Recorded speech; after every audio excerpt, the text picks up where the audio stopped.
فمن ثقلت موازينه فأولئك هم المفلحون ومن خفت موازينه فأولئك الذين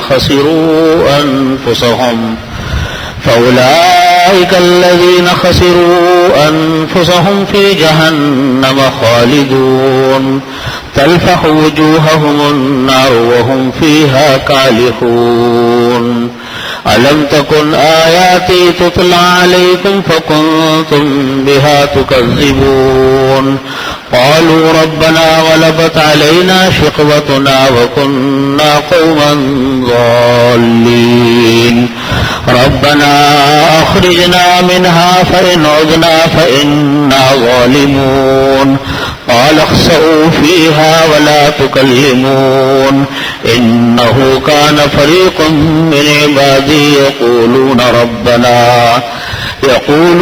ربنا آمنا فاغفر لنا وارحمنا وأنت خير الراحمين فاتخذتموهم سخريا حتى أنسوكم ذكري وكنتم منهم تضحكون إني جزيتهم اليوم بما صبروا أنهم هم الفائزون قال كم لبثتم في الأرض عدد سنين قالوا لبثنا يوما أو بعض يوم فاسأل العادين قال إن لبثتم إلا قليلا لو أنكم كنتم تعلمون أفحسبتم أنما خلقناكم عبثا وأنكم إلينا لا ترجعون.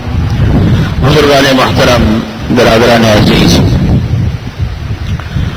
سورۃ المؤمنون کی آخری آیات ہیں جس میں اللہ رب العزت نے آخرت کا بیان فرمایا اور روز حساب کتاب کا بیان فرمایا اور مومنین اور کافروں کے حالات کا بیان فرمایا کہ آخرت میں حساب کتاب کے وقت میں اللہ تعالیٰ مومنین کو اور کافروں کے ساتھ کیا معاملہ فرمائیں گے. فرمایا اللہ رب العزت نے فَإِذَا نُفِخَ فِي الصُّورِ فَلَا أَنْسَابَ بَيْنَهُمْ يَوْمَئِذٍ وَلَا يَتَسَاءَلُونَ. جب سور پھونکی جائے گی فَلَا أَنْسَابَ بَيْنَهُمْ تو آپس میں کوئی رشتہ داریاں باقی نہیں بچیں گی. یومئذ اس آخرت کے وقت میں وَلَا يَتَسَاءَلُونَ اور نہ کوئی ایک رشتہ دار عزیز دوست کسی دوسرے کو پوچھے گا. یہ بات پہلے بھی آئی ہے کہ سور 2 مرتبہ پھونکی جائے گی، جس کو نفخہ اولا کہا اور دوسری سور کو نفخہ ثانیہ فرمایا قرآن کریم میں. نفخہ اولا تو وہ ہوگا جس کو ہم قیامت سے تعبیر کرتے ہیں. سور پھونکی جائے گی اور دنیا میں جتنے انسان ہوں گے پوری دنیا جو ہے وہ ختم ہو جائے گی. اس کو نفخہ اولا کہا جاتا ہے، پہلی مرتبہ سور کا پھونکنا. یہ ہے نفخہ اولا. قیامت آئے گی، روایات میں آتا ہے، حدیث میں آتا ہے، قرآن کریم میں اللہ رب العزت نے ارشاد فرمایا تمام انسانوں کے ختم ہو جانے کے بعد، دنیا کے ختم ہو جانے کے بعد پھر اللہ رب العزت دوسری مرتبہ سور پھونکیں گے. اس میں جتنے انسان جب سے دنیا بنی ہے اس وقت سے لے کر دنیا کے ختم ہونے تک جتنے انسان ہوں گے وہ تمام انسان اپنے اپنے قبروں سے دوبارہ کھڑے ہو جائیں گے. قبروں سے کیا بلکہ جو جہاں بھی ہوگا وہ کھڑا ہو جائے گا. بعض لوگ قبر میں نہیں جاتے لیکن بہرحال مرتے جاتے ہیں، وہ اپنے اپنی قبر سے اپنی اپنی جگہ سے کھڑے ہوں گے. یہ نفخہ ثانیہ ہے. روایات میں یہ جو نفخہ فرمایا کہ فَإِذَا نُفِخَ فِي الصُّورِ کہ جب سور پھونکی جائے گی تو اس میں دونوں ہی قول مراد لیے حضرات مفسرین نے. بعض حضرات نے فرمایا کہ یہاں پر نفخہ اولا مراد ہے. حضرت عبداللہ ابن مسعود رضی اللہ، حضرت عبداللہ ابن عباس رضی اللہ عنہما سے منقول ہے کہ وہ فرماتے کہ یہاں نفخہ اولا مراد ہے. اور حضرت عبداللہ ابن مسعود رضی اللہ عنہ کی تفسیر میں حضرت فرمایا کہ اس جگہ نفخہ ثانیہ مراد ہے. بہرحال حالت یہ ہوگی کہ جس وقت قبر سے انسان اٹھے گا، اللہ کی بارگاہ میں جائے گا، حساب کتاب شروع ہوگا، تو فرمایا کہ کوئی کسی انسان کو پہچانے گا نہیں۔ چنانچہ حضرت عبداللہ بن مسعود رضی اللہ عنہ مفسر قرآن وہ فرماتے ہیں کہ جس وقت میدان حشر ہوگا اس وقت اللہ رب العزت تمام پہلے کے لوگ، تمام بعد کے لوگوں کو جمع فرمائیں گے اور اس بھرے مجمع میں سب کو کھڑا کیا جائے گا۔ پھر ایک فرشتہ، ایک منادی، ایک پکارنے والا پکارے گا کہ فلاں بنت فلان کون ہے، وہ آ جائے۔ وہ آئے گا، اب تمام انسانوں کا نام پکارا جائے گا۔ پھر وہ پکارے گا کہ اگر کسی کا کوئی حق اس کے ذمے میں ہے تو وہ سامنے آ جائے۔ چنانچہ کوئی دوسرا آدمی اپنا حق لے کر آئے گا کہ یا اللہ اس نے تو میرا فلانا حق مارا تھا، اس نے تو مجھ کو تکلیف دی تھی، اس نے مجھ کو ستایا تھا، اس نے میرے پیسے مار لیے تھے۔ پھر وہ اپنا حق وصول کرے گا۔ اس وقت کے بارے میں فرماتے ہیں، روایات میں آتا ہے کہ بیٹا اس وقت اس بات پر خوش ہوگا کہ میرا حق باپ کے ذمے میں نکل آئے، اور باپ اس بات پر خوش ہوگا کہ میرا حق بیٹے کے ذمے میں نکل آئے، میں اس سے وصول کر لوں۔ اسی طرح بیوی شوہر سے خوش ہوگی کہ میرا حق شوہر کے ذمے میں نکل آئے، شوہر خوش ہوگا کہ میرا حق بیوی کے ذمے میں نکل آئے۔ اس کا مطلب یہ ہوا، اس کو فرمانے کے بعد حضرت عبداللہ بن مسعود فرماتے کہ یہ مطلب ہے کہ فلا انصاب بینہم، کہ آپس کی رشتہ داریاں ختم ہو جائیں گی۔ ورنہ دنیا میں کہاں ہوتا ہے کہ بیوی شوہر پر کہے کہ اس نے میرا حق مار لیا، شوہر بیوی سے کہے کہ میرا حق دبا لیا، باپ بھائی سے، بھائی سے، بیٹے سے، کہاں ہوتا ہے؟ یہ علامت اس بات کی ہوگی کہ روز آخرت میں انسان کا رشتہ داریاں ساری ختم ہو جائیں گی، ان کی کوئی حیثیت نہیں بچے گی، اور اگر بچے گی تو آپس میں ایک دوسرے کے کام نہیں آئیں گے۔ ہر شخص اپنی فکر میں لگا ہوگا۔ قرآن کریم میں اللہ رب العزت نے اس بات کو ایک اور صورت میں یوں بیان فرمایا کہ یوم یفر المرء من اخیہ وامہ وابیہ وصاحبتہ وبنیہ، یہ وہ دن ہوگا، روز قیامت وہ دن ہوگا، یفر المرء من اخیہ، انسان اپنے بھائی سے بھی بھاگے گا، وامہ وابیہ، اپنے باپ اور ماں سے بھاگے گا، وصاحبتہ وبنیہ، اپنی بیوی اور اپنے بچوں سے بھاگے گا۔ یعنی ہر انسان کو کوئی ہوش نہیں ہوگا کہ کون ماں ہے، کون باپ ہے، کون بیوی ہے، کون سے بچے ہیں، کون سے بہن ہیں، کون سے بھائی ہیں، کسی کو کسی کا ہوش نہیں ہوگا۔ لیکن قرآن کریم میں یہ جو حکم فرمایا گیا کہ فَإِذَا نُفِخَ فِي الصُّورِ فَلَا أَنْسَابَ بَيْنَهُمْ يَوْمَئِذٍ وَلَا يَتَسَاءَلُونَ، جب سور پھونکی جائے گی تو آپس کی کوئی رشتہ داریاں باقی نہیں بچیں گی اس دن، اور نہ کوئی ایک دوسرے کو پوچھے گا۔ حضرات مفسرین فرماتے کہ یہ حال کافروں کا ہوگا، یہ حال کافروں کا ہوگا، کیونکہ زیادہ نافرمان ہوں گے۔ اس کی مثال ایسے کہ جو زیادہ بڑا مجرم ہوتا ہے جب وہ گرفت میں آتا ہے تو سب سے زیادہ پریشان وہ ہوتا ہے، دوسرے لوگ جو ہوتے ہیں وہ اتنا پریشان نہیں ہوتے۔ جو بڑا مجرم ہوگا زیادہ پریشان ہوگا۔ کافر بڑے مجرم ہے، وہ زیادہ بڑے نافرمان ہیں، لہذا وہ زیادہ گھبراہٹ کا شکار ہوں گے اللہ کی بارگاہ میں، پھر وہاں ان کی آپس میں رشتہ داریاں نہیں ہوں گی۔ لیکن جو مومنین ہوں گے ان کے بارے میں اللہ تعالیٰ فرماتے ان کا یہ حال نہیں ہوگا۔ پریشانی تو ان کو بھی ہوگی، پریشانی اور غم سے تو وہ بھی خالی نہیں ہوں گے، لیکن مومنین کی پریشانی کافروں کی پریشانی کے مقابلے میں کم درجے کی ہوگی۔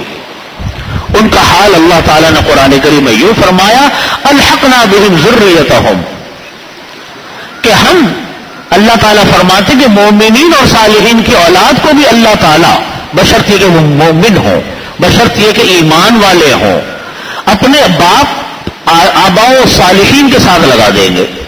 الحقنا بہم ذریتہم، کہ ان کی اولاد میں جو نیک لوگ، جو ان کی نیک لوگوں کی اولاد میں جو لوگ ہوں گے بشرط یہ کہ مومن ہوں، اللہ تعالیٰ روز قیامت میں ان کو اپنے ماں باپ کے ساتھ، اپنے آباء و اجداد کے ساتھ لگا دیں گے۔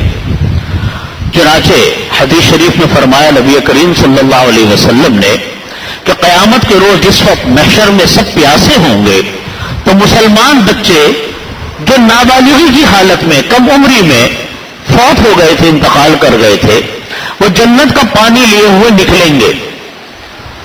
لوگ ان سے پانی مانگیں گے تو وہ کہیں گے کہ ہم تو اپنے ماں باپ کو تلاش کر رہے ہیں، یہ پانی ان کے لیے ہے.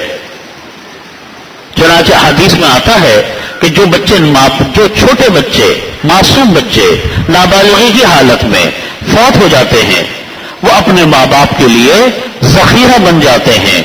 یعنی وہ روز قیامت میں اللہ سے سفارش کریں گے کہ یا اللہ میرے ان ماں باپ کو آپ جہنم میں داخل ہونے سے روک دیجئے.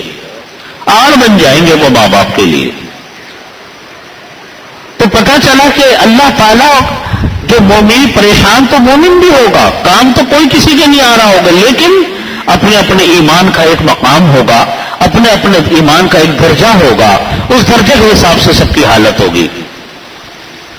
اسی طریقے سے ایک حدیث میں جس کو حضرت عبداللہ ابن عمر رضی اللہ عنہما نے نقل فرمایا ہے، وہ یہ ہے کہ رسول اللہ صلی اللہ علیہ وسلم نے فرمایا کہ قیامت کے روز ہر نسبی تعلق، کوئی بھی نسبی تعلق ہے، باپ کا بیٹے کا، ماں کا بیٹے کا، اولاد کا، یا میاں بیوی کا تعلق ہو، زوجیت کا تعلق ہو، وہ سارے ختم ہو جائیں گے. روز قیامت میں کوئی کسی کے کام نہیں آئے گا. نبی کریم صلی اللہ علیہ وسلم نے فرمایا سوائے میرے نسب اور میری زوجیت کے رشتے کے. علماء نے فرمایا کہ نبی کریم صلی اللہ علیہ وسلم کا نسب باقی رہے گا. اور پھر اس کے ذیل میں وہ فرماتے کہ ساری امت کے جو مسلمان ہیں، نبی کریم صلی اللہ علیہ وسلم ساری امت کے باپ ہیں، اور امہات المؤمنین ازواج مطہرات ساری امت کی مائیں ہیں. جس طرح آپ کے اپنی اولاد کا تعلق نبی کریم صلی اللہ علیہ وسلم سے رہے گا، اسی طریقے سے امت کا تعلق بھی نبی کریم صلی اللہ علیہ وسلم کے ساتھ ہوگا. چنانچہ نبی کریم صلی اللہ علیہ وسلم اپنی امت کے لیے سفارش فرمائیں گے. بس اتنی بات ہے کہ اللہ تعالی ہم کو ان کی سفارش نصیب فرمائے، ہمیں اس قابل بنا دے، ہمارے اوپر رحم فرمائے اللہ تعالیٰ کہ ہم کو نبی کریم صلی اللہ علیہ وسلم کی شفاعت نصیب ہو. اسی لیے فرماتے ہیں کہ یوں تو پوری امت کے لیے نبی کریم صلی اللہ علیہ وسلم نے ہمیشہ دعائیں کی، لیکن ایک دعا نبی کریم صلی اللہ علیہ وسلم نے فرمائی کہ تم میرے لیے مانگا کرو. ساری دعائیں نبی کریم صلی اللہ علیہ وسلم ہمیشہ امت کے لیے کرتے رہے، پوری رات روتے رہے، لیکن امت سے یہ کہا کہ تم میرے لیے دعا مانگا کرو. اور وہ کون سی دعا ہے؟ اذان کے بعد کی دعا، اللہم رب ھذہ الدعوۃ التامہ والصلاۃ القائمہ. یہ والی دعا فرمایا امت سے کہ یہ میرے لیے تم مانگا کرو. میرے شیخ حضرت ڈاکٹر عبدالحی صاحب عارفی رحمۃ اللہ علیہ فرمایا کرتے تھے کہ دیکھو جب یہ دعا ہم جس مانگتے ہیں اذان کے بعد، یہ ہمیں حکم دیا نبی کریم صلی اللہ علیہ وسلم نے کہ میرے لیے مانگو، اس کے الفاظ بھی آپ نے سکھلائے. ہم اپنی طرف سے نہیں مانگتے، الفاظ بھی آپ نے ہمیں سکھلائے، وقت بھی آپ نے بتلایا کہ اذان کے بعد ہی یہ مانگا کرو، ان الفاظ کے ساتھ مانگا کرو. تو ہمارے حضرت ڈاکٹر عبدالحی صاحب عارفی قدس اللہ سرہ فرمایا کرتے تھے یہ دعا اللہ تعالیٰ ضرور قبول فرماتے ہیں، کیونکہ آپ کے حکم سے مانگی جا رہی ہے، آپ کے الفاظ کے مطابق مانگی جا رہی ہے، آپ کے بتائے ہوئے وقت کے مطابق مانگی جا رہی ہے. یہ دعا تو اللہ تعالیٰ ضرور قبول فرمائیں گے. تو فرمایا کرتے تھے کہ اس دعا کے بعد اپنے لیے کوئی چھوٹی سی دعا بھی مانگ لیا کرو. جب وہ دعا تو قبول ہوگی ہی ہوگی، اللہ تعالیٰ تمہاری دوسری دعا بھی قبول کر دیں گے. اللہ کی رحمت سے بعید ہے کہ اللہ تعالیٰ ایک دعا کو قبول کریں دوسری کو قبول نہ کریں. تو یہ فرمایا. پھر آیت کے آخر میں فرمایا اللہ رب العزت نے وَلَا يَتَسَاءَلُونَ، اور کوئی ایک دوسرے سے سوال بھی نہیں کرے گا. یعنی مطلب یہ ہے کہ کوئی کسی کو کسی کا ہوش نہیں ہوگا، ہر انسان اپنے اپنے حالات سے دوچار ہوگا. البتہ درجات مختلف ہوں گے. بعض موقع پر اللہ کی طرف سے جب انسان کو ڈھیل ہوگی اس وقت روایات میں آتا ہے کہ لوگ ایک دوسرے سے کچھ پوچھیں گے، لیکن جس وقت اللہ کے ہاں حساب کتاب ہوگا کسی کو کسی سے سوال کرنے کا ہوش نہیں ہوگا. ہر انسان اپنی مشکل میں لگا ہوا ہوگا. پھر فرماتے ہیں کہ فمن ثقلت موازینہ فاولئک هم المفلحون، جس انسان کا نامہ اعمال کا پلہ بھاری ہوگا وہ کامیاب ہو جائے گا۔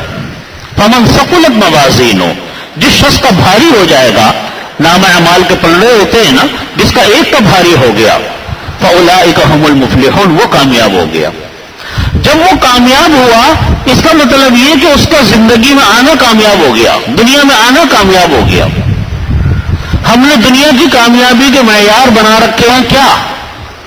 آج ہمارے ہاں جب لڑکے پڑھتے ہیں، تعلیم حاصل کرتے ہیں، تو ہمارے ہاں کامیابی کے معیار کس کو بتاتے ہیں کہ صاحب جس نے اتنی دولت کما لی، جس نے یہ بنا لیا، جس نے وہ بنا لیا، وہ کامیاب ہو گیا۔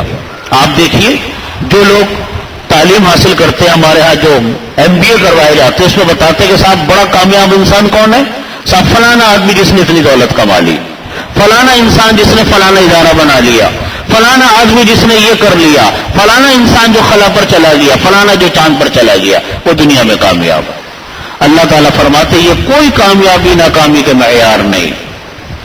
کامیابی اور ناکامی کا معیار اللہ تعالیٰ فرماتے ہیں کہ سب سے زیادہ یہ ہے کہ اللہ کی بارگاہ میں وہ انسان کامیاب ہو جائے، سوال جواب کی مجلس، سوال جواب کی محفل جو اللہ نے منعقد فرمائی، اس میں اس کو نامہ اعمال دائیں ہاتھ میں مل جائے، وہ انسان دنیا میں کامیاب ہو گیا۔ اس کا مطلب یہ ہوا کہ اللہ تعالیٰ اب اس انسان کو جنت میں بھیجیں گے، یہ ہے انسان کی کامیابی۔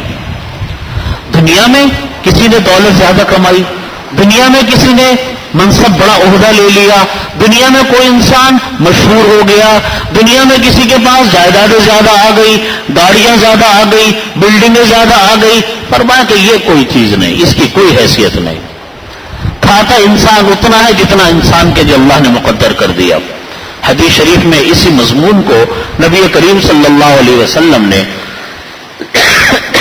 اس طریقے سے بیان فرمایا کہ تمہارے مال وہ کام آتا ہے جو آپ نے کھا لیا یا پہن لیا یا اللہ کی بارگاہ میں صدقہ کر دیا، وہ آخرت کے لیے محفوظ ہو گیا۔ یہ مال وہ ہے جو ہمارے کام آ گیا، کھا لیا پہن لیا، بس برت لیا اپنے مال کو خود۔ ورنہ اس مال کو جو دن رات انسان لگا رہتا ہے کمانے کے خاطر، اور جتنا جمع ہو رہا ہے اتنی حویث بڑھ رہی ہے، پیٹ نہیں بھر رہا، حویث بڑھ رہی ہے اتنی۔ وہ سوچے کہ وہ ان میں سے کتنا مال اس انسان کے اپنی ذات پر کام آیا۔ اگر حساب کتاب جوڑے گا تو اس کا سوا حصہ بھی انسان نے خود استعمال نہیں کیا ہوتا، وہ دوسرے استعمال کرتے ہیں۔ آپ دیکھو دنیا میں آج کتنے بڑے بڑے مالدار لوگ ہیں۔ ایک کہتا ہے کہ میری ادھر بھی فیکٹری ہے، لاہور میں بھی ہے، اسلام آباد میں بھی ہے، پشاور میں بھی ہے، دبئی میں بھی ہے، ملائیشیا میں بھی ہے۔ بھائی کما ضرور رہے ہو لیکن خود کتنا استعمال کیا؟ وہ تو جہاں کمائی ہو رہی ہے وہاں کے ملازمین کو مل رہا ہے، ملازمین کھا رہے ہیں، ملازمین استعمال کر رہے ہیں۔ تمہیں کیا ملا؟ تمہیں تو وہ ملا جو خود برت لیا۔ حساب سب کو دینا ہے، حساب کتاب انسان کو سب کو دینا ہے۔ اس کو قرآن کریم میں فرماتے فمن ثقلت موازینہ، جس انسان کے نامہ اعمال کا پلڑا بھاری ہوگا، فاولئک هم المفلحون، وہ انسان دنیا میں کامیاب ہو گیا۔ کبھی ان چیزوں کو دیکھ کر، اسی لیے کافروں کو دیکھ کر آج لوگ بہت مثالیں دیتے ہیں کہ صاحب فلانا غیر مسلم ہے، اس نے اتنا دولت کما لی، اس کا گھر ایسا، اس کی گھر منزل ایسی، اس کی دولت ایسی، اس کا ملک ایسا۔ یہ غیر مسلم لوگ کبھی رش کرنے کی چیز نہیں ہے، یہ کبھی رش کرنے کی چیز نہیں ہے، یہ ہماری آنکھوں کے دھوکے ہیں۔ ان کو تو اللہ تعالیٰ نے دنیا میں جو دے دیا سو دے دیا، آخرت میں اگر کفر کے ساتھ جائیں گے تو دائمی عذاب ہے، یہ وعدہ ہے اللہ کا۔ فرمایا ومن خفت موازینہ، جس انسان کا نام اعمال اوچھا رہ گیا، ہلکا رہ گیا، فاولئک الذین خسروا انفسهم، یہ وہ لوگ ہیں خسروا انفسهم جو اپنی جان کی بازی ہار چکے، دنیا میں وہ ہار گئے، جن کا نام اعمال ہلکا رہ گیا، خسروا انفسهم، وہ دنیا میں اپنی بازی ہار گئے، وہ دنیا میں اپنے کام میں ہار گئے۔ فی جہنم خالدون، یہ لوگ دوزخی ہیں، ہمیشہ جہنم میں رہیں گے. تلفح وجوہہم النار وہم فیہا کالحون، جہنم کی آگ ان کے چہروں کو جھلسا دے گی. تلفح کے معنی ہوتے ہیں جھلسا دینا. تلفح وجوہہم النار، ان کے چہروں کو دوزخ کی آگ جھلسا دے گی. وہم فیہا کالحون، اور اسی میں وہ بد شکل سے بد شکل ہوتے رہیں گے. یعنی یہ حال ہوگا کہ دنیا کے چکر میں لگے، نہ حلال کی فکر کی، نہ حرام کی فکر کی، نہ یہ دیکھا کہ اللہ کا کیا حکم ہے، اللہ نے کیا کہا تھا اور کیا نہیں کہا تھا. بس اپنی طرف سے انہوں نے ایک زندگی کا ایک طریقہ مقرر کر لیا. نتیجہ یہ ہوا کہ دنیا کی بازی ہار گئے، دنیا کے چکر میں لگے. دنیا تو تھوڑی بہت مل گئی، سو مل گئی، لیکن آخرت کی بازی ہار گئے. نتیجہ ایسے لوگوں کا یہ ہوتا ہے کہ پھر وہ لوگ کسی قابل نہیں رہتے اور وہ زندگی کے اندر ہار جاتے ہیں. قرآن کریم میں اللہ رب العزت نے جو یہ فرمایا کہ ان کا پلڑا خالی ہوگا، اس کا مطلب یہ ہے کہ ان کے پلڑے میں کوئی اعمال کا وزن نہیں ہوگا. ان کے پلڑے میں کوئی اعمال کا وزن نہیں ہوگا. اس کا مطلب یہ ہوا کہ بعض لوگ نیک عمل کرتے ہیں لیکن اللہ کی بارگاہ میں قبول نہیں ہوتے. بعض لوگ عمل کرتے ہیں لیکن غلط کرتے ہیں، یا تو ایمان کے بغیر نیک عمل کیا، یا نیک عمل کیا لیکن اس نیک عمل کا ثواب نہیں ملا. کیوں نہیں ملا؟ کیا وجہ پیش آئی کہ نیک عمل کا ثواب نہیں ملا؟ اس کی وجہ یہ ہے یا تو نیت درست نہیں، یا طریقہ سنت کے مطابق نہیں.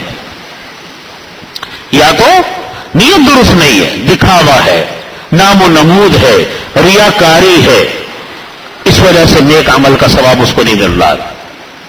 یا کرتے ہیں اپنی داڑھی سے بہت اچھے اچھے کام لیکن طریقہ درست نہیں، طریقہ شریعت کے مطابق نہیں.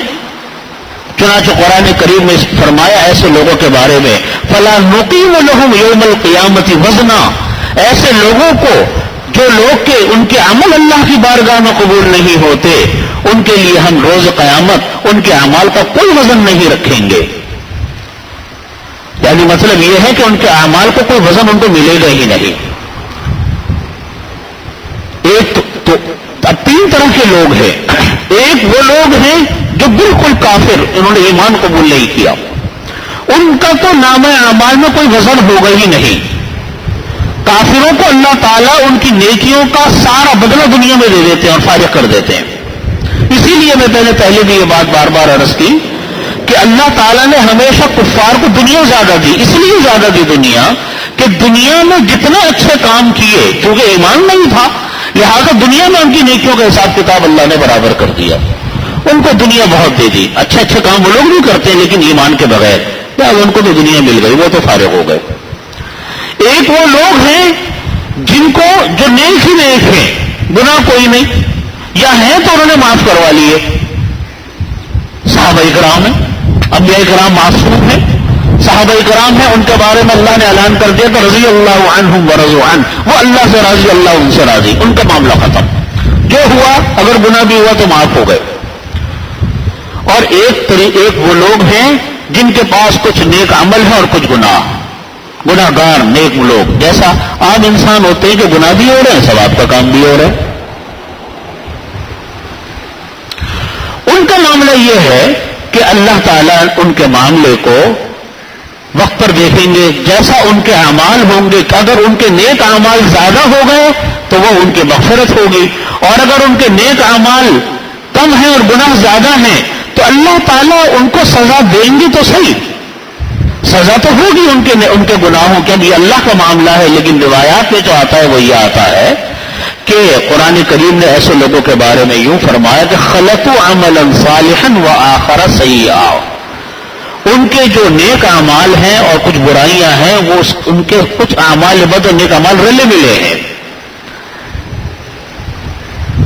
ان کے بارے میں حضرت عبداللہ ابن عباس رضی اللہ عنہما فرماتے ہیں کہ ان لوگوں کے اعمال کا حساب اس طرح ہوگا کہ جس شخص کی نیکیاں اس کے گناہ سے بڑھ جائیں، ہاں ایک ہی نیکی کی مقدار گناہ سے بڑھ جائے وہ جنت میں جائے گا، اور جس شخص کے گناہ زیادہ ہو اور نیکیاں کم ہو وہ دوزخ میں جائے گا. لیکن فرماتے ہیں کہ اس انسان کا معاملہ کافروں جیسا نہیں ہوگا. اس کی جو سزا ہے وہ کافروں کے مقابلے میں کم ہوگی. اور اس کی مثال اس طریقے سے لکھی ہے کتابوں میں، جیسے لوہا یا سونا، اس کے اوپر کچھ میل کچیل آ جاتا ہے، اس کو صاف کرنے کے لیے اس کو تھوڑا سا بٹی میں ڈالا جاتا ہے. جب وہ صاف ہو جاتا ہے دوبارہ اس کو ڈھال کر اس کا زیور بنا لیا جاتا ہے. یہی حال مومنین کا ہوگا. جس کے جیسے گناہ ہوں گے ویسے اس کی سزا ہوگی. اللہ تعالیٰ معاف فرما دے یہ اس کی قدرت کاملہ، انسان کو تو اس کا علم نہیں.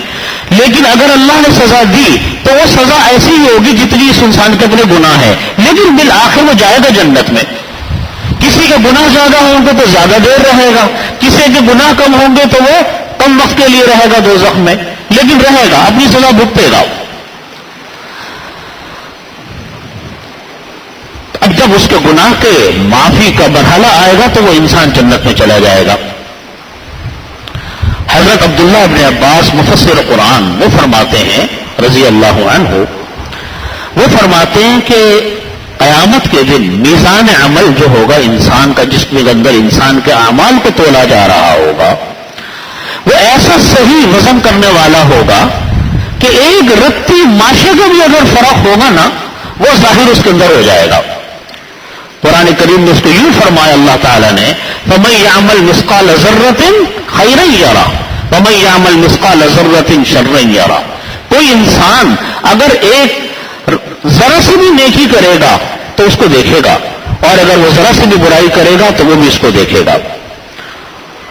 اور روایات میں لکھا ہے کہ وہ افراد جن کے نام اعمال بالکل برابر برابر ہوں گے، نہ نیکی کا پلڑا اوپر نہ برائی کا پلڑا اوپر، بالکل برابر، گناہ اور نیکی کا معاملہ بالکل برابر، وہ کیا کرے گا؟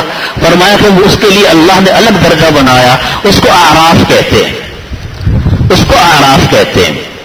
وہ وہاں اللہ تعالیٰ اس کو رکھیں گے، اس کے بارے میں پھر اللہ تعالیٰ پھر فیصلہ فرمائیں گے، بالآخر جنت میں جائے گا وہ. لیکن تھوڑی دیر کے لیے، کتنے عرصے کے لیے رکھیں گے، کیا اس کے ساتھ وہاں پر معاملہ ہوگا، اللہ ہی بہتر جانتے ہیں اعراف میں کون کتنی دیر رہے گا. اللہ، وزن اعمال کی کیفیت کیا ہوگی، یہ ہے سمجھنے کی بات. پہلی بات یہ سمجھ لیجئے کہ اعمال میں وزن پیدا ہوتا کیسے ہے. بعض اوقات ایک عمل ہوتا ہے لیکن وہ اتنا بھاری بھرکم وزن ہوتا ہے اس عمل کا کہ وہ عمل انسان کے پلڑے کو بالکل جھکا دیتا ہے. اور کسی کے نام اعمال میں بہت سارے عمل ہوتے ہیں لیکن وہ پلڑے کو نہیں جھکاتا. اس کا مطلب ہے کہ عمل تو بہت ہیں لیکن ان کا وزن نہیں. اسی کو یوں فرمایا حدیث شریف میں کہ ان اعمال بنی آدم وقولہم یوزن، کہ انسان کے جو اعمال ہیں اور اس کے جو اقوال ہیں ان کا وزن کیا جائے گا. باتوں کا بھی وزن ہوگا، عمل کا بھی وزن ہوگا. کیسے ہوگا؟ تو پہلی بات ہی سمجھ لیجئے کہ انسان کے نام اعمال میں جو وزن ہوتا ہے اور وہ اعمال انسان کے وزنی ہوتے ہیں، وہ دو شرطوں کے ساتھ وزنی ہوتے ہیں.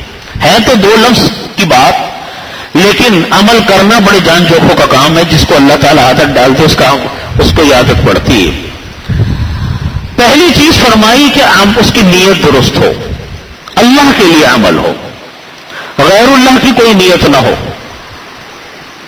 یہ کام کہنے کو بڑا آسان ہے لیکن ہے بڑا مشکل. شیاطین، حدیث شریف میں فرمایا نبی کریم صلی اللہ علیہ وسلم نے، ہر انسان کے اندر، ہر انسان کے ساتھ، ہر انسان کے اندر دو گھر ہوتے ہیں، ایک شیطان کا گھر، ایک فرشتے کا گھر. فرشتہ جو ہے اس کو نیک باتوں پر ابھارتا رہتا ہے، شیطان اس کو گناہوں کی باتوں پر ابھارتا رہتا ہے. پھر فرمایا کہ جو انسان اللہ کا ذکر کرتا ہے، نماز پڑھے ویسی زبان سے ذکر کرے تو شیطان وہاں سے ہٹ جاتا ہے. اور جب وہ اپنا اللہ کا ذکر چھوڑتا ہے تو شیطان اپنی چونچ انسان کے دل پر رکھ کر اس کے دل کے اندر وسوسے ڈالتا ہے، برائی کے وسوسے، خرابی کے وسوسے. اس کو قرآن کریم نے یوں فرمایا سورۃ الناس کے اندر، الذی یوسوس فی صدور الناس من الجنۃ والناس. وہ شیطان جو انسان کے اندر وسوسے ڈال رہا ہے، کسی کسی کو گناہ کا وسوسہ ڈال رہا ہے، کسی کو پاکی ناپاکی کے وسوسے میں الجھا دیا، کسی کو دین کے بارے میں خطرات میں وسوسے ڈال دیے کہ بھئی ایسے یہ دین کا معاملہ ہے، جو دل چاہے کرتے رہو، اپنی مرضی سے کرو. یہ ہے وسوسے شیطان کے. تو انسان کے دل میں دو، ایک شیطان ہے، ایک فرشتہ ہے، دونوں انسان کے ساتھ لگے. نبی کریم صلی اللہ علیہ وسلم نے فرمایا جب کہ ہر انسان کے ساتھ شیطان ہوتا ہے، تو کسی صحابی نے کہا کہ یا رسول اللہ کیا آپ کے ساتھ بھی شیطان ہوتا ہے؟ تو آپ نے فرمایا کہ ہاں میرے ساتھ بھی شیطان ہوتا ہے، لیکن اللہ تعالیٰ نے اس کو یہ قدرت نہیں دی کہ وہ مجھ کو قابو کر سکے، لہذا وہ شیطان مجھ کو خیر کی بات کے علاوہ کوئی بات نہیں کہہ سکتا، لیکن ہوتا ہے. تو ہمارے ساتھ، ہر انسان کے ساتھ تو کیا عالم ہوگا؟ اب اندازہ کیجئے وہ کتنا انسانوں کو ابھارے گا. اس لیے فرماتے ہیں کہ ہر انسان کے ساتھ شیطان ہے. اس لیے جب ہم نیت کی بات کرتے ہیں تو جب کوئی نیک کام کرنے لگتے ہیں تو 10 طرح کی دلوں میں باتیں آنی شروع ہو جاتی. کبھی آتا ہے کہ صاحب دیکھو لوگ دیکھ رہے ہوں گے تو تمہاری واہ واہ کریں گے. کبھی دل میں آتا ہے کہ صاحب دیکھو لوگ تم نے صدقہ خیرات کیا تو کوئی کہے گا کہ تم کتنے سخی انسان ہو. یہ وسوسے ہے نا، یہ انسان کے خیالات ہے. ہمارے بزرگ فرماتے اور بڑی کام کی بات ہے، یاد رکھنے کی بات ہے، فرماتے ہیں کہ دیکھو عبادتوں کے اندر غیر اللہ کی نیت ہوتی نہیں ہے. نماز پڑھے کس کا دل میں آتا ہے کہ میں اللہ کے لیے نہیں پڑھ رہا کسی اور کے لیے پڑھ رہا ہوں؟ کہاں ہوتا ہے؟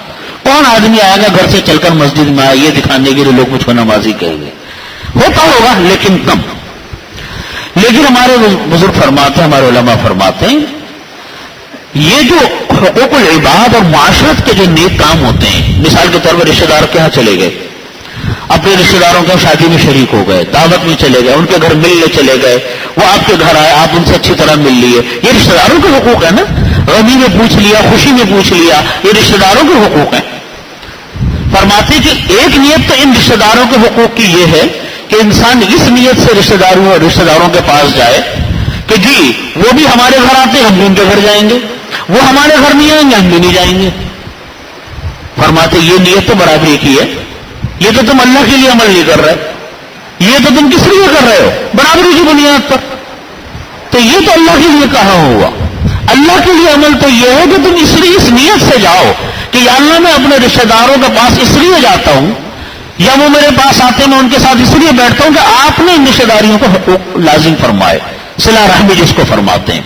ان کی خوشیوں میں شامل ہو گئے، ان کی غمیوں میں شامل ہو گئے. یہ اس لیے کر رہے ہیں اللہ کے آپ کا حکم ہے کہ ان رشتہ داروں کے ساتھ صلہ رحمی کرو، اس لیے میں کر رہا ہوں. قطع نظر اس کے کہ وہ رشتہ دار آپ کے ساتھ کیا کرتے ہیں. آج ہمارے ہاں کتنے گھرانوں میں آنا جانا اس بنیاد پر نہیں ہے کہ وہ ہمارے گھر نہیں آتے تو ہم کیوں جائیں بھائی؟ ہوتا ہے کہ نہیں ہوتا؟ بے شمار گھروں میں جھگڑے اسی بات پر ہیں.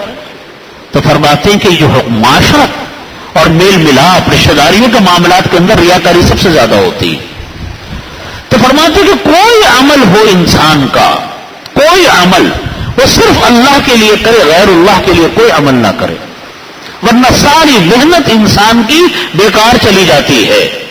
آپ دیکھیے اللہ کو راضی کرنے کے لیے صرف مسلمان ہی کوشش نہیں کرتا. آپ ہندوؤں کو دیکھیں، ہندو بھی تو اللہ کو راضی کرنے کی کوششیں کرتے ہیں لیکن شرک کرتے ہیں، بتوں کے پاس جاتے ہیں. ان کے مذہبی پیشواؤں کو آپ دیکھیں، ہمارے مسلمانوں کے جو علماء ہوتے ہیں ان سے زیادہ تکلیف دہ زندگی ان کی ہے. بغیر سلا ہوئے لباس پہنیں گے، ہمیشہ گنجے رہیں گے، شادی وہ نہیں کرتے، کاروبار وہ نہیں کرتے، ملازمت وہ نہیں کرتے، تفریحوں میں وہ نہیں جاتے، بالکل دنیا سے کٹے ہوئے انسان. آپ دیکھیں ان کے مذہبی بھکشو جو پیشوا ہوتے ہیں ان کا یہی عالم ہے. یہی حال عیسائیوں کے جو راہب ہوتے ہیں، راہبات ہوتی ہیں، وہ بھی یہی ہوتے ہیں. شادیاں وہ نہیں کریں گے، کاروبار وہ نہیں کریں گے، دنیا سے کٹ کے وہ رہیں گے، کسی تفریح میں وہ نہیں جاتے، کسی خوشی میں وہ نہیں شامل ہوتے. مشکل زندگی. یہ جو انڈیا کے جو مشہور دریا ہیں، جمنا وغیرہ کون سے جو دریا ہیں، ان کے بارے میں نے سنا کہ وہاں پر لوگ سارے دن ہاتھ اٹھا کر ریاضتیں کرتے رہے، سارے دن ہاتھ اٹھا کے کھڑے رہیں گے. کس لیے کھڑے ہوئے؟ جو اللہ کو راضی کرنے کے لیے. یہ عمل بتائیے کون سا ہے؟ یہ کیسا عمل ہے؟ یہ وہ عمل ہے خسرت دنیا والآخرہ، نہ دنیا میں کوئی فائدہ نہ آخرت کا کوئی وعدہ. قل هل ننبئكم بالاخسرین اعمالا، قرآن کریم میں اللہ تعالیٰ فرماتے ہیں قل هل ننبئكم بالاخسرین اعمالا الذین ضل سعیهم فی الحیاۃ الدنیا وهم یحسبون انهم یحسنون صنعا. اس آیت کو ہمیشہ یاد رکھنا چاہیے. فرمایا کہ اے نبی صلی اللہ علیہ وسلم کیا ہم آپ کو نہ بتلا دیں هل ننبئكم کہ کون انسان وہ ہے بالاخسرین اعمالا جو عمل کے اعتبار سے بالکل خسارے میں ہے, اعمال کے اعتبار سے بالکل خسارے میں ہے. نبی کیا ہم آپ کو نہ بتلائیں؟ هل ننبئكم کیا ہم نہ بتلائیں آپ کو ان لوگوں کے بارے میں بالاخسرین اعمالا جو عمل کے اعتبار سے بالکل خسارے میں ہیں. الذین ضل سعیهم فی الحیاۃ الدنیا, یہ وہ لوگ ہیں جنہوں نے دنیا کی زندگی کو ضائع کر دیا, جنہوں نے دنیا کی زندگی کو ضائع کر دیا. وہم یحسبون انہم یحسنون صنعا, اور وہ یہی گمان کرتے رہے کہ بہت اچھے اچھے کام کر رہے ہیں. کیا گمان کرتے رہے کہ ہم بہت اچھے کام کر رہے ہیں, بہت اللہ کو راضی کرنے والے کام کر رہے ہیں. لیکن اللہ تعالیٰ فرماتے ہیں کہ ہباء منصورا, ان کے اعمال وہ ایسے جیسے ہوا میں اڑتے ہوئے کل پرزے جو ہوا میں اڑ رہے ہیں, ان کی حیثیت وہ ہے. کوئی حیثیت نہیں میرے نزدیک ان اعمال کی. کیوں نہیں ہے؟ اس لیے کہ نیت ان کی درست نہیں, نیت ان کی خراب ہے. ہمارے ایک بزرگ نے مثال یوں دی اس کی, حضرت مفتی صاحب رحمۃ اللہ علیہ, ہمارے دادا رحمۃ اللہ علیہ کی مثال مجھے یاد آ رہی ہے. غالباً انہوں نے مثال یوں دی تھی, فرماتے تھے کہ دیکھو نیت کا معاملہ ایسا ہے جیسے ایک لکھو, نمبر 1 ایک, اس کے آگے 0 بڑھا دو, تو 1 0 لگنے سے وہ ایک کتنا ہو گیا؟ 10 ہو گیا. فرماتے اس کے بعد دوسرا 0 بڑھا دو تو وہ 100 بن گیا. فرماتے تیسرا بڑھا دو تو 1000 بن گیا. پھر 0 بڑھاتے چلے جاؤ, گنتی کہاں سے کہاں چلی جائے گی. فرمایا کرتے تھے کہ یہی کام تم الٹا کر لو کہ 1 0 الف 1 لکھو اور آپ اس کی دوسری طرف بائیں طرف آپ 0 بڑھا دو, کچھ ہوگا؟ وہ 1 اپنی جگہ پر 1 ہی رہے گا. فرماتے دوسرا 0 بڑھا دو تو وہ دوسرا 0 بھی نتیجہ کچھ نہیں نکلے گا, وہ 1 رہے گا. پھر تیسرا بڑھا دو تو وہ بھی 1 رہے گا. فرماتے یہ ہوتا ہے نیت کا معاملہ. نیت اگر انسان کی صحیح ہو تو اللہ تعالیٰ ایک عمل کو 10 گنا, 10 سے 100 گنا, 100 سے 1000 گنا انسان کا کر دیتے ہیں. لیکن نیت میں فتور ہو, نیت دکھاوے کی ہو, نیت دنیا داری کی ہو, نیت کسی اور خرابیوں کی ہو, تو اس کی مثال ایسے جیسے 0 آپ بائیں طرف بڑھاتے چلے جائیں تو 100 0 بڑھا دیں, وہ 1 1 کا رہے گا. تو وزن میں میں اپنی بات کو سمیٹتا ہوں. فرمایا کہ وزن نامہ اعمال میں وزن کس سے پیدا ہوتا ہے؟ نامہ اعمال میں وزن پیدا ہوتا ہے نیت کی درستگی کے ساتھ. ہر عمل کو اللہ کے لیے کرو, غیر اللہ کی کوئی نیت نہیں, غیر اللہ کا کوئی شائبہ نہیں. ہر کام اللہ کے لیے کرنے کی عادت ڈالو, اس کے علاوہ کی کوئی نیت نہیں. یہ نیت انسان کوشش کرنے سے حاصل ہوتی ہے. اور دوسری بات فرمائی کہ دوسری شرط ہے نام اعمال میں وزن کے اندر عمل پیدا کرنے کی صدق. صدق کے معنی آتے ہیں کہ طریقہ سنت کے مطابق ہو. اپنی طرف سے بتائے ہوئے طریقے, اپنی طرف سے ایجاد کردہ طریقوں پر عمل چلا کرو. جیسے ہمارے ہاں بہت سارے لوگ وہ ہوتے ہیں جو خود ہی اپنے آپ سے سوال کریں گے, خود ہی جواب دے کے مطمئن ہو جاتے ہیں.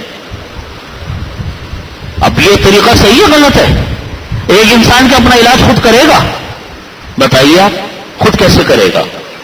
تو ہم اپنے آپ سے سوال کریں اور اپنے آپ سے جواب دے کر خود ہی مطمئن ہو جائیں, یہ نہیں ہوتا. تو طریقہ ہمیشہ سنت کا اختیار کرنا پڑتا ہے.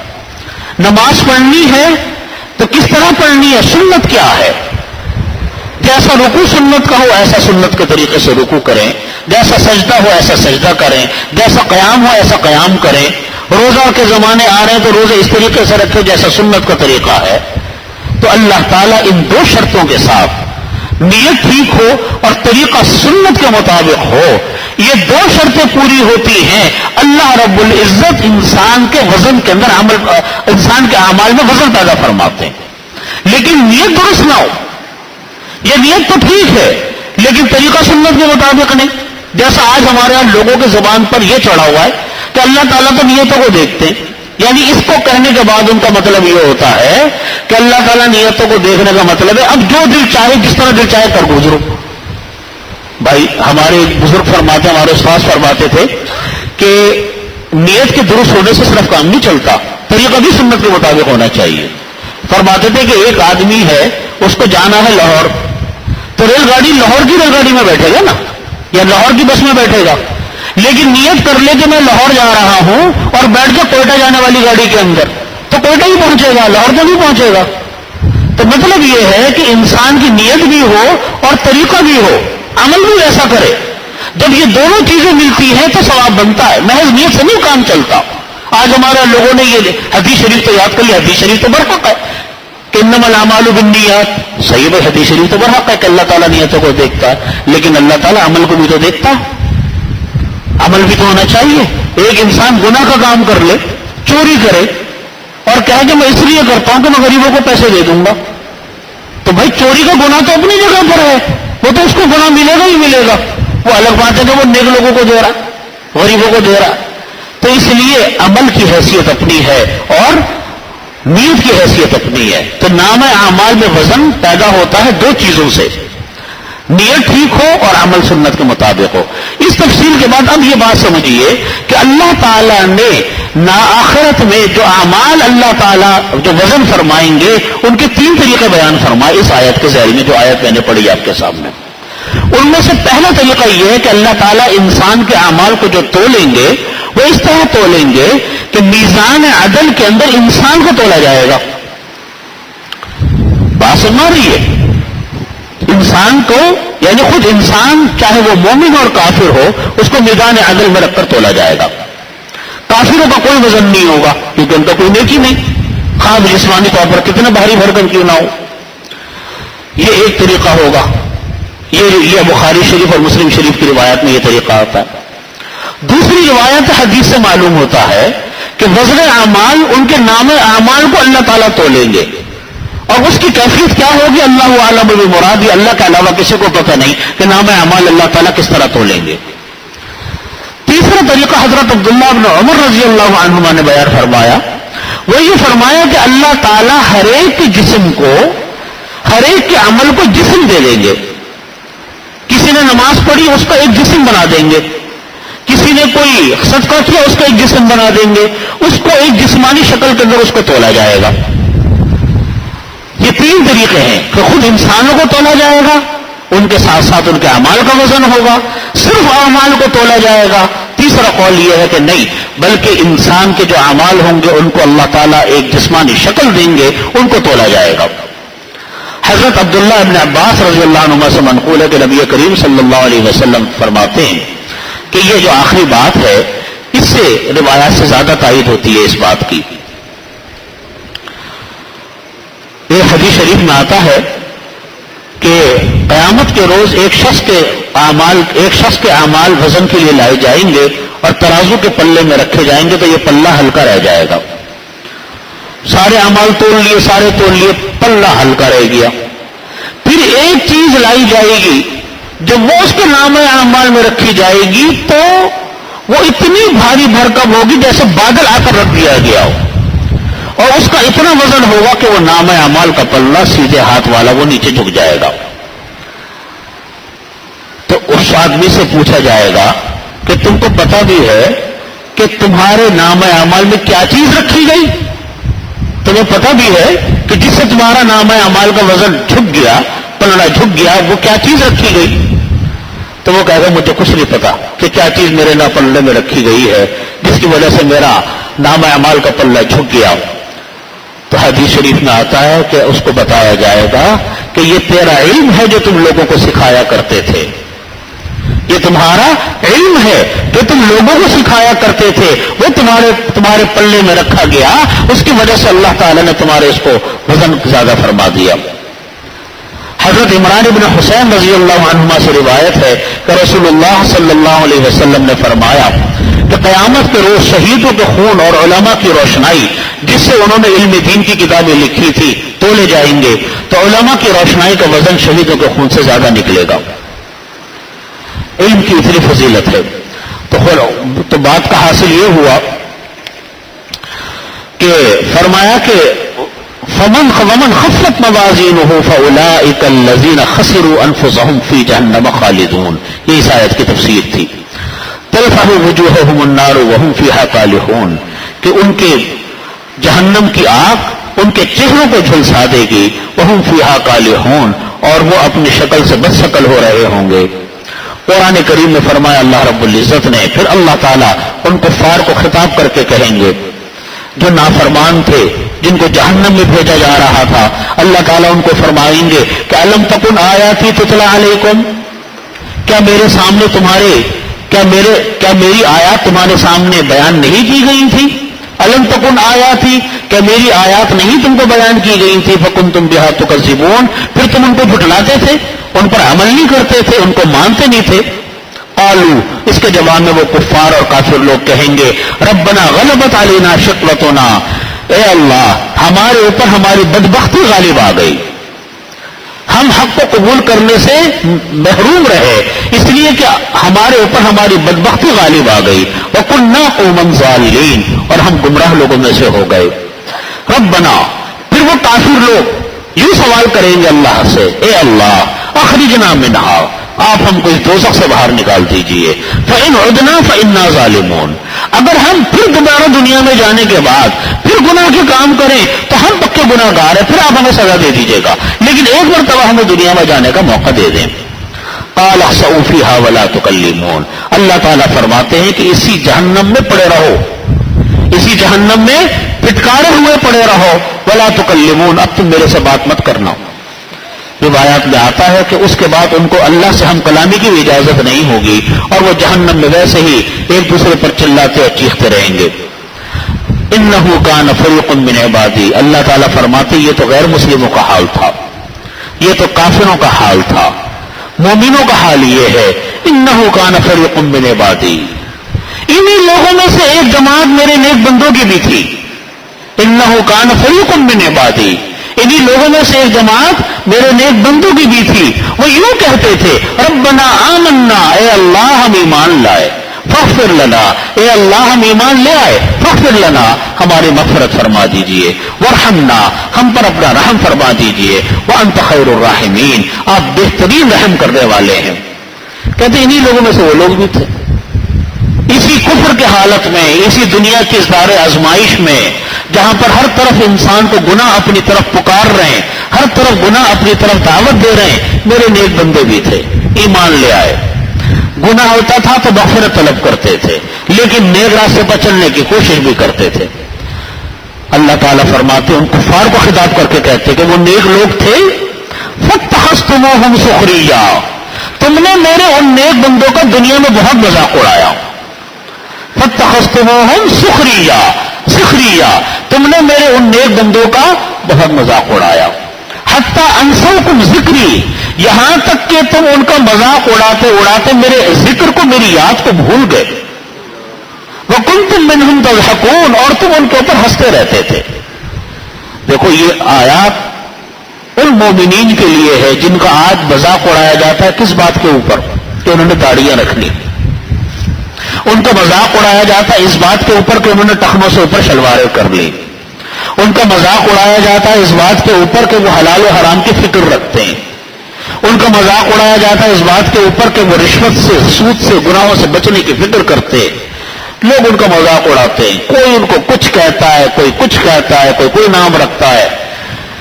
جس سے جو منہ میں آیا اس نے مذاق اڑا دیا. ایک تو مذاق اڑانے والے، یہاں تو بات ہو رہی ہے غیر مسلموں کی، ایک مذاق اڑانے والے اپنے مسلمان بھائی ہیں جو داڑھی رکھنے والوں کا مذاق اڑا رہے ہیں کہ صاحب تم نے داڑھی رکھ لی. ان کو کبھی کوئی لفظ کہہ دیا، کوئی جملہ چشمہ کر دیا.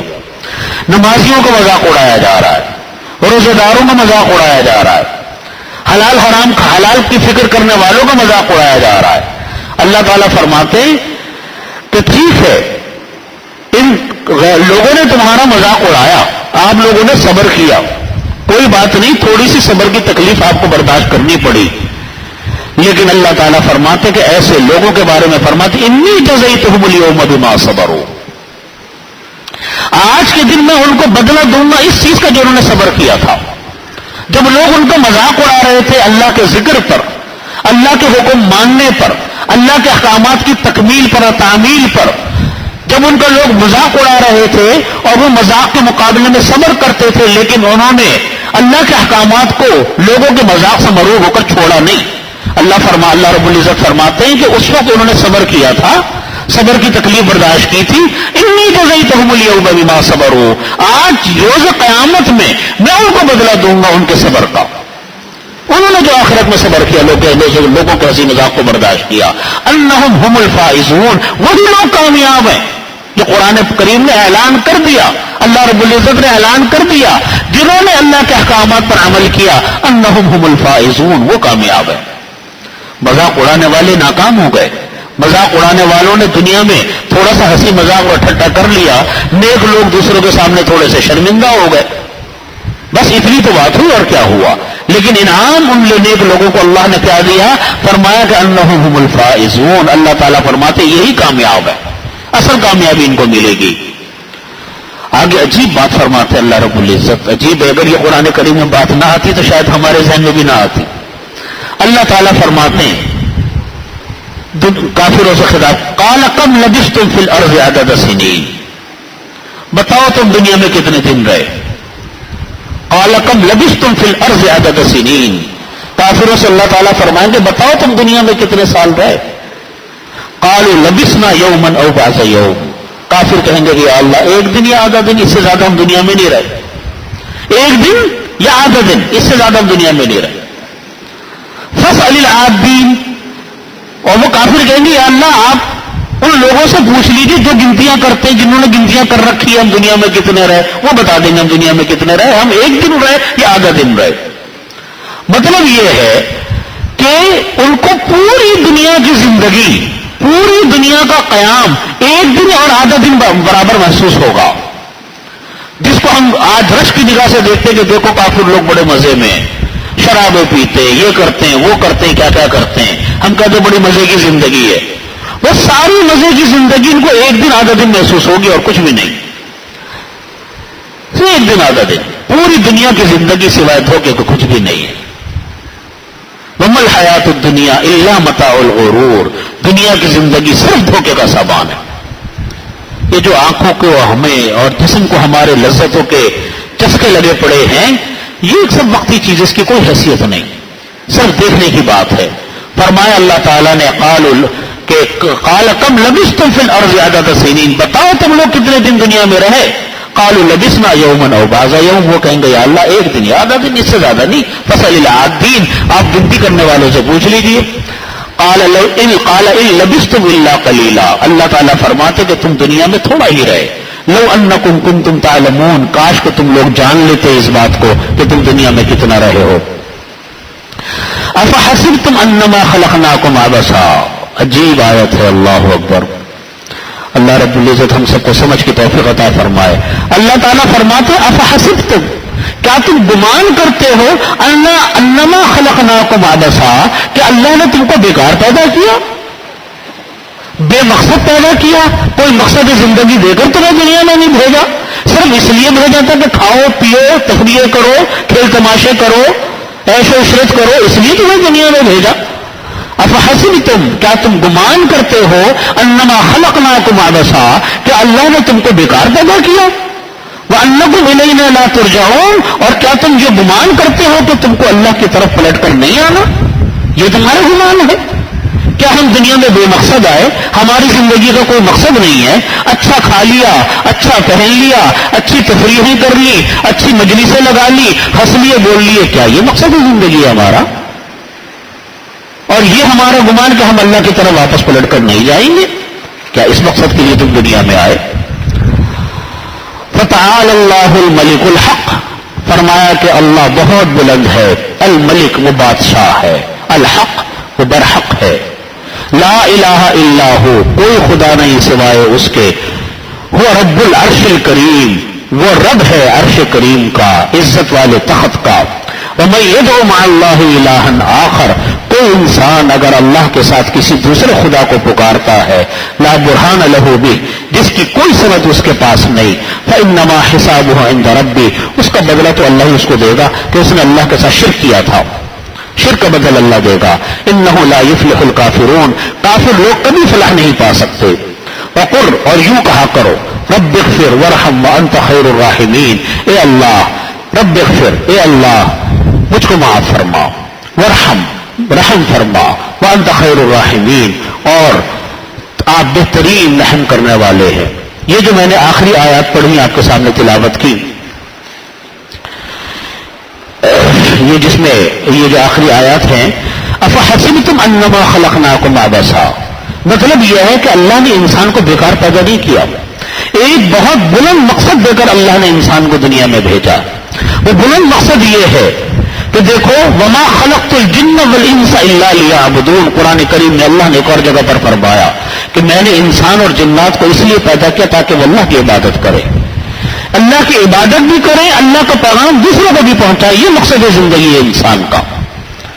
جو مقصد زندگی نبی کریم صلی اللہ علیہ وسلم کا تھا، جو حضرات صحابہ کرام کا تھا، جو تابعین اور تبع تابعین کا تھا کہ خود بھی دین پر عمل کرو اور اللہ کا پیغام دوسروں تک پہنچاؤ، یہ ہے مقصد زندگی. اور مقصد زندگی یہ ہے کہ دنیا کی زندگی کو اس طرح استعمال کرو کہ دنیا کی بھی راحت نصیب ہو، آخرت کی بھی راحت نصیب ہو. یہ ہے مقصد زندگی. یہ آخری جو آیات ہیں اس میں اللہ رب العزت نے جو فرمایا افحسبتم انما خلقناکم عبثا، حضرت عبداللہ بن مسعود رضی اللہ عنہ سے یہ روایت ہے، وہ فرماتے کہ ان کا گزر ایک ایسے بیمار پر ہوا جو بہت سخت امراض میں مبتلا تھا. حضرت عبداللہ بن مسعود رضی اللہ عنہ نے اس کے کان میں سورہ مومنین کی یہ آیاتیں افحسبتم سے لے کر آخر تک پڑھ دی. یعنی یہ جو ہم نے پڑھا افحسبتم انما خلقناکم عبثا سے لے کر وقل رب اغفر وارحم وانت خیر الراحمین تک یہ آیتیں پڑھی تو وہ اسی وقت اچھا ہو گیا، بالکل ٹھیک ہو گیا. تو نبی کریم صلی اللہ علیہ وسلم نے حضرت عبداللہ ابن مسعود رضی اللہ عنہ سے پوچھا کہ آپ نے اس کے کان میں کیا پڑھا جس سے یہ ٹھیک ہو گیا؟ حضرت عبداللہ ابن مسعود رضی اللہ عنہ نے فرمایا کہ یا رسول اللہ، میں نے اس کے کان میں یہ آیتیں پڑھی ہیں قرآن پاک کی. رسول اللہ صلی اللہ علیہ وسلم نے فرمایا قسم ہے اس ذات کی جس کے قبضے میں میری جان ہے، اگر کوئی آدمی جو یقین رکھنے والا ہو یہ آیتیں پہاڑ پر پڑھ دے تو پہاڑ اپنی جگہ سے ہٹ سکتا ہے. یہ ایسی آیات بالکل آخری آیات ہیں سورۃ المومنون کی.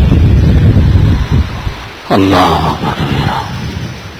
یہاں پر سورہ مومنون ختم ہو گئی.